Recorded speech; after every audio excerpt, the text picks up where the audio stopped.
來看台北醫學大學附設病院進前傳出講，有志工對身障者無友善的情形。有一名身障囡仔因為去摸這電腦的鍵盤，說互一個查甫志工出手阻擋，害這囡仔斷背脊傷到這尾動骨。即擺媽媽帶囡仔去驗傷，也要告這個志工啊。病院表示講，會先暫停這個志工的服務，也會加強志工的訓練。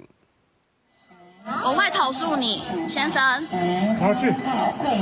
投訴表在那裡。民眾含這個穿粉紅是假的志工發生衝突的過程錄影。余邱小姐真正是帶這個誤會身心障礙的囝到台北醫學大學附設病院去看醫生，所受到病院志工無友善的對待，互伊去甲帶囡仔去北京病院驗傷，準備要提告。那位先生已經出手很用力的直接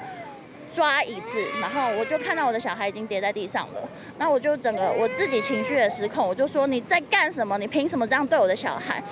然後他就說你不會教，我幫你教。邱小姐表示講，因為抽檢是必須在1樓櫃台的電腦區輸入資料，伊當中囡仔可能對拍字盤好奇，就伸手去摸一個，邊仔的查甫志工隨度甲制止，叫伊莫摸。在錄資料的過程中，有可能囡仔佫去摸拍字盤，查甫志工竟然就甲囡仔坐椅啊，直接對後壁扭，造成囡仔跌倒，疑似尾椎氣動著傷，佇現場罵罵後，即擺毋是困攏迷茫歹茫。昨天晚上睡覺的時候，連續出現了2次